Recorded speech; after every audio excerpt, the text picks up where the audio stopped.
सबै सुकुम्बासी दाजुभाइ दिदीबहिनीहरूलाई मेरो विशेष तर्फबाट चाहिँ म माफी पनि माग्न चाहन्छु, किनभने यो खासमा मैले देखिरहँदाखेरि मलाई पनि गाह्रो भएको थियो र अलिकति म यसकै विषयमा अलिकति धेरै खटेको हुनाले पनि यो अलिकति राम्रो हिसाबमा गर्न सकिन्थ्यो होला, प्रिभेन्टिभ वेमा गर्न सकिन्थ्यो होला नि मलाई पनि लागेको चिज हो हैन।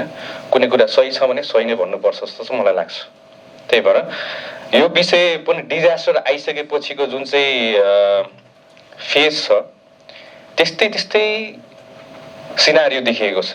टेन्टमा बस्ने, स्यानिटेसनको कुराहरू आउँछ हैन, उहाँहरूलाई रिहेबिलिटेसनको कुराहरू आउला, त्यसपछि रिलोकेसन कुराहरू आउला हैन, त्यहाँ अब कतिजनालाई सेनिटाइजेसनको कुराहरू आउला। यो यावत कुराहरू सबै लगभग डिजास्टरकै सिनारियो जस्तो देखिरहेको छौँ हामीले अहिले पनि। अनि गृह मन्त्रालयबाट हामीले यसलाई चाहिँ क्लियरली अहिले हाम्रो 48 घण्टा भएको छैन, तर एउटा निर्देशन चाहिँ हिजो पनि एउटा हामीले प्रिपेयर गरिरहेका छौँ र आज दिने हाम्रो विचारमै थियो र म आफै पनि यसको अनुगमनमा जाने मेरो विचार नै छ।